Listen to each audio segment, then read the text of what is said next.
बिस्मिल्लाहिर्रहमानिर्रहीम। अस्सलाम वालेकुम डियर स्टूडेंट। आज का हमारा इंग्लिश का लेक्चर क्लास 9 के साथ और यूनिट नंबर 5 हम आज स्टार्ट करने जा रहे हैं और हमारा टॉपिक है डैफोडिल्स।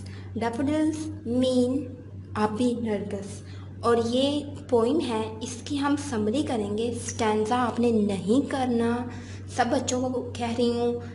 आपकी ग्रामर में 3 टाइप की समरी मौजूद है, एक जो है आउटस्टैंडिंग, एक स्टैंडर्ड और एक यूँ कह रहे कि वीक स्टूडेंट के लिए। एक तो बहुत ही लोएस्ट है, एक उससे थोड़ा सा अपर है यानी स्टैंडर्ड मतवस्त दर्जा के तालिब इल्मों के लिए है, और एक आउटस्टैंडिंग यानी जो ज़हीन तालिब इल्म, जो अगर अच्छे मार्क्स गेन करने हैं तो आप बड़े बड़े समरी करेंगे, अगर बस पूरे सूरे नंबर लेने हैं तो स्टैंडर्ड वाली कर लीजिएगा। और एक आपसे ये बात कहनी थी लाजमी, उनके अंदर कोटेशन लाजमी ऐड कीजिएगा, क्योंकि एक तो से समरी जो है खूबसूरत लगती है, अच्छी हो जाती है, और दूसरा जो पढ़ने वाला होता है, चेक करने वाला होता है, उस पर भी अच्छा इम्पैक्ट डालती है। तो कोटेशन चाहे नेट से डाउनलोड कीजिएगा, नहीं तो ये जो समरी जो नज़म आपकी लिखी हुई है यानी जो इंग्लिश के स्टैंजा हैं, इन्हीं में से टॉपिक वाइज 2-3 जो प्रोज हैं या 2-3 जो अशार हैं वो उठा के आपने बीच में राइट कर देना। अगर कोई कोटेशन हो तो वो भी आप इंग्लिश की समरी में राइट कर दें बस, लेकिन शर्त ये है कि वो इस पे फिट हो। यानी डैफोडिल्स अभी नरगिस ये फ्लावर है, फ्लावर पे एक नज़म लिखी गई है और इनका जो राइटर है, आज के इस लेक्चर में तो मैं आपको जस्ट इसकी जो है यूँ कह लें कि ब्रीफली इसका टॉपिक क्या है, राइटर अपनी क्या कमेंट्स है जो वो डिस्कस करना चाहता है, और उसने ये पॉइंट राइट करने का मकसद क्या है, ये सारा हम डिस्कस करेंगे। नेक्स्ट लेक्चर में इंशाल्लाह मैं आपको बाकायदा इसकी समरी पढ़ाऊँगी, ठीक है।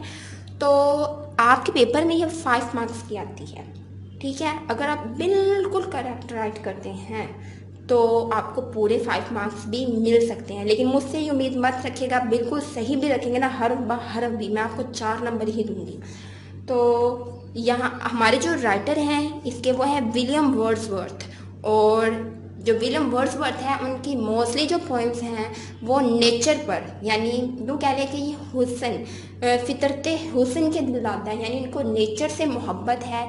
ये नेचर का जो हुस्न है उनके अंदर अपनी चाशनी ढूंढते हैं और यूँ कह लें कि उनको अपना जीवन बनाते हैं, और उनको देखकर अल्लाह की बनाई हुई खूबसूरत जो कायनात है, जो यूनिवर्स है, इसके हुस्न को देखकर वो अपनी जो परेशानियां हैं वो भूल जाता है। वैसे भी ज़रूरी नहीं कि विलियम वर्ड्सवर्थ ही का नेचर ऐसा है, बल्कि अगर ओवरऑल इंसान यानी जो इंसान है उसकी बात की जाए, यानी इस्लामिक पॉइंट ऑफ व्यू से, तो इंसान जो है वो हुस्न परस्त है।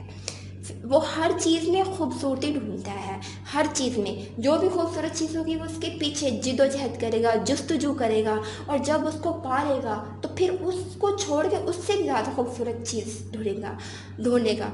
तो इंसान हुस्न परस्त क्यों है, इसका आंसर आपके माइंड में तो होगा कि क्यों है, मतलब क्वेश्चन तो होगा, तो इसका भी मैं आपको बता देती हूँ। वो इसलिए कि ये अल्लाह ताला ने हमारी जो है सरिश्त में दाखिल कर दिया, हमारी फितरत में, हमारी रग रग में ये चीज़ मौजूद है, यानी नेचुरली हमें अल्लाह ने ऐसा बनाया है। वो ये कि हज़रत आदम अलैहिस्सलाम यानी जो पहला इंसान बना था वो क्या था, उसको अल्लाह ताला ने जन्नत में रखा। अब हज़रत आदम अलैहिस्सलाम जन्नत में रहे, जन्नत में तो दुनिया में हर चीज़ का सैंपल है, लेकिन जन्नत में हर चीज़ की यूँ कह लें कि हर चीज़ का जो हुस्न है वो बाकमाल है। दुनिया में तो जस्ट सैंपल है हर चीज़ का, वहाँ पे उसको जवाल ही नहीं जो जन्नत में, और वहाँ पे रहे शुरू से। अल्लाह ने इतनी खूबसूरत चीज़ जगह पे रखा, इतनी अच्छी नेमतें अता की, तो आगे जब ज़मीन पर उतारा तो ज़मीन जो थी यानी जो ये दुनिया थी वो तो इनको मतलब एक तरह से खाक लगी। तो आगे हम उन्हीं की औलाद हैं यानी हम सारे, तो इसीलिए हमें ये यूँ कह लें कि ये जो क्वालिटी मिली है, ये जो खूबी मिली है, ये हमें अपने बाप दादा से मिली हुई है। इसलिए हम हर चीज़ में हुस्न ढूंढते हैं, हर चीज़ में खूबसूरती ढूंढते हैं। और दूसरा ये कि अल्लाह ताला ने दुनिया की जो भी चीज़ बनाई है वो हर चीज़ खूबसूरत है, क्योंकि कुरान पाक में मौजूद है कि वो सबसे अहसनुल खालिकीन, कि वो क्या है, बेशक वो अहसन खालिक है, यानी खूबसूरत तख्लीक करने वाला है, परफेक्ट करने वाला। तो डैफोडिल्स में जो हमारा जो टॉपिक है, वर्ड्सवर्थ जो है जो शायर है इसके, वो ये कहना चाहते हैं कि बाज़ दफ़ा क्या होता है हमारी ज़िंदगी में कुछ ऐसे मोमेंट्स आते हैं कि जिन्हें हम जो है ना बार बार रिपीट करना चाहते हैं, अपनी याद में उनको चलाना चाहते हैं, बार बार रिपीट करते हैं।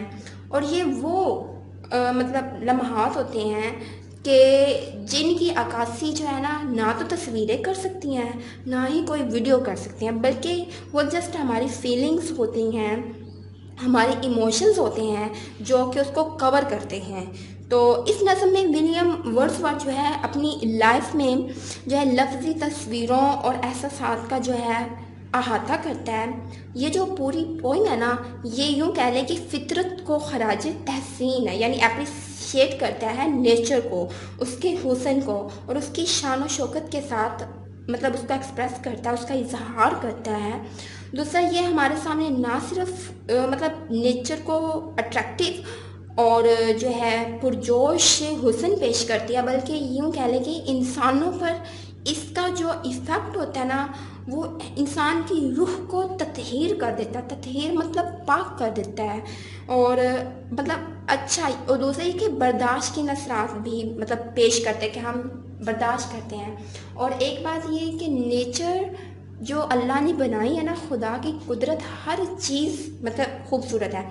तो ये जो फूल हैं डैफोडिल्स, जिसको देख के मतलब पोइट जो है इतना ज़्यादा इम्प्रेस हुआ कि वो ये कहता है कि जब भी मैं सैड होता हूँ ना, तो मैं इनको अपनी ज़िंदगी के अंदर मतलब मैं लेट जाता हूँ और इनका जो याद है ना, इनकी जो मैंने इनको देखा था उसकी तस्वीर अपने आँखों यानी इमेजिन में इनको ले आता हूँ, और इस तरह से मेरी सारी जो मतलब परेशानी है वो धुल जाती है, ख़त्म हो जाती है।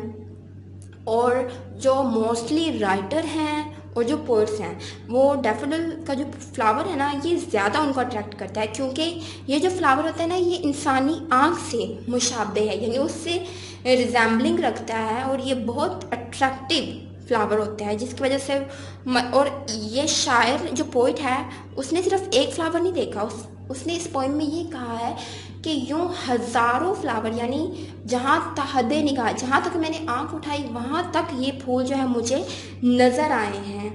तो इतने सारे फूल देख के, नेचर का जो हुस्न है उसको देख के इंसान कैसे मुतासिर जो है ना हो। अब हम जो है थोड़ा सा इसकी जो पोइम है उसकी ट्रांसलेशन मैं आपको करवा देती हूँ, ताकि आपको थोड़ा सा आइडिया हो जाए। वैसे तो मैंने आपको ब्रीफली बता ही दिया है, लेकिन फिर भी हम इसकी जो है ट्रांसलेशन कर लेते हैं, या आप याद भी कर लीजिएगा, लेकिन जो अच्छी तरीके से याद करनी है वो समरी आपने याद करनी है इसकी। तो पोइट क्या कहता है, I wander lonely as a cloud, यानी वो कहता है मैं इस बादल की तरह तन्हा फिर रहा था, that floats on high over vale and hills, जो वादियों और बुलंदी पर तैरता है। when जब all at once I saw a crowd, वो कहते हैं जब के अचानक मेरी नज़र जो है एक क्राउड पर पड़ी, एक हजूम पर, a host of golden daffodils, और वो क्या थी, जो सुनहरी आबी नरगिस के फूलों के झुरमट पर, यानी एक झुरमट था जिस पर अचानक मेरी नज़र पड़ी। बिसाइड द लेक, वो किसके किनारे थे, लेक कहते हैं झील के किनारे। बीनेथ द ट्रीज, और दरख्तों के नीचे। Fluttering and dancing in the breeze, और वो हवा में रक्स कर रहे थे, झूम रहे थे ठंडी हवा में, यानी बादे नसीम जो थी वो साज बजा रही थी, और जो फूल थे उस ठंडी हवा की बांसुरी पर जो है रक्स कर रहे थे। Continuous as a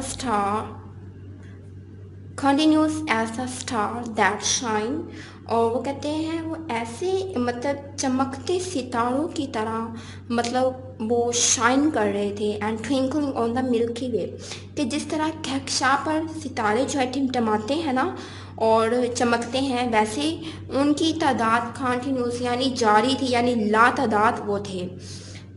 they stretched in never ending line, और उनकी यूँ कह रहे जो उनकी किताब जो थी ना वो ख़त्म होने में नहीं आ रही थी।